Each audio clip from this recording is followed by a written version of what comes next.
This is Optimal Finance Daily, episode 228, 20 Money Hacks, Tips and Tricks to Improve Your Finances, Part 2, by Babauta of ZenHabits.net. And I am your host, Dan. I'm hoping your week is going well. I'm here each Monday through Friday reading you some of the best personal finance blogs on the planet. Now, today is a continuation episode, and whenever we do that, we'd like to suggest that you read Part 1 first, so Part 2 makes a lot more sense.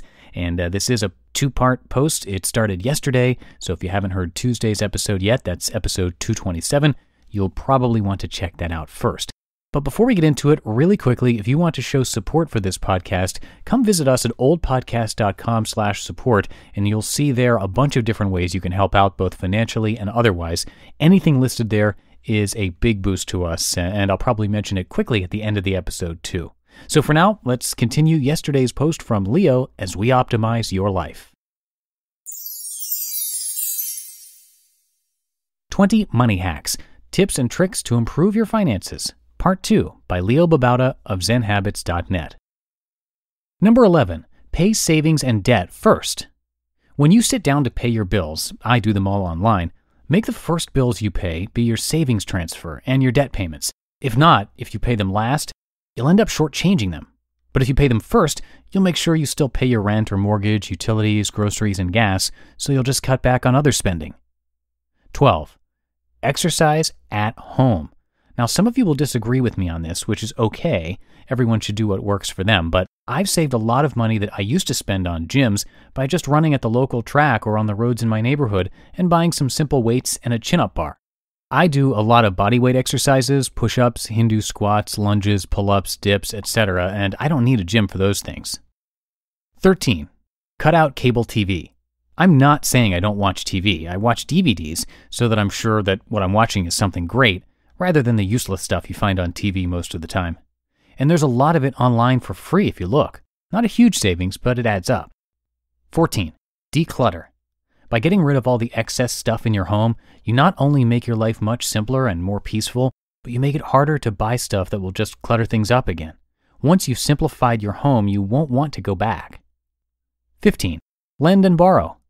Give books and clothes and toys you don't need anymore to your friends and family. If you need something, send out an email asking if anyone has it. Chances are they'll give it to you for free if they don't use it anymore. 16. Barter. It's a lost art, but lots of people will take your services or goods instead of money, especially if you're friends or at least know each other. Get into the habit of offering to barter, and you'll find yourself saving a lot of money. My website design was done through the barter system, so I saved well over $1,000 there, for example. 17. Use online savings. I use Emigrant Direct, but ING Direct is also popular, as are a bunch of other online banks. Not only do you earn like twice the interest of a normal bank savings account, but if you don't get the ATM account, it's not as easy to withdraw money, making it less likely that you'll get money out on an impulse. 18. Try frugal gift giving. Giving people gifts is one of the most wonderful traditions as it shows generosity and caring, until it becomes commercialized. Then it's just really, really expensive. Instead, try giving the gift of spending time with someone. Try giving them something you baked or made yourself. Try giving them services they'd appreciate. It doesn't have to cost a lot to be generous. 19. Teach your kids about advertising, saving, earning, and gift giving. If you have kids, educating them about money will save you a lot of money in the long run. If they know about how advertising influences them in tricky ways, they'll be less likely to demand, beg and plead for, the latest fad toys. If they know about saving and earning money, they'll respect the money that you earn and that you're trying to save. If they know that gift giving doesn't have to be about spending a lot of money, see above, they won't necessarily want expensive stuff. And number 20, find happiness in life, not spending. Many times people buy stuff because they think, subconsciously perhaps, that it will bring them happiness. They just have to have the latest gadget or shoes or cars. It's so fun. And yet you buy that stuff and you're only happy for a day or two at most. Then you just need to buy more. It's a never-ending cycle. Instead, learn to love life. Find joy in nature, in the people around you, in doing something you love, in exercise and meditation. There's so much in life to make us happy, there's no need to find it in spending.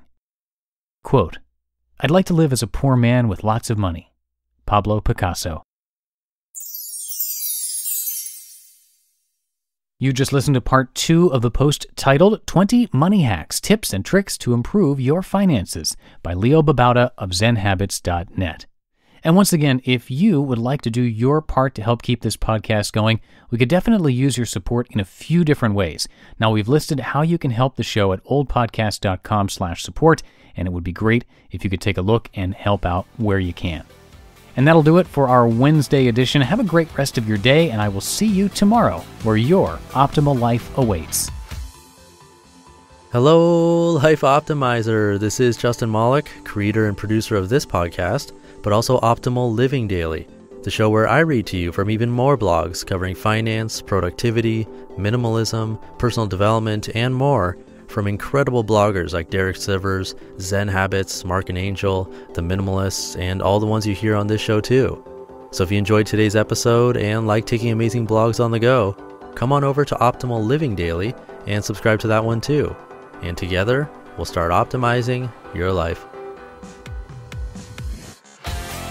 You've been listening to Optimal Finance Daily. Be sure to hit the subscribe button to stay up to date on each new episode and head to oldpodcast.com. That's OLDpodcast.com for a free gift as well as more actionable tips and resources to help you maximize your potential.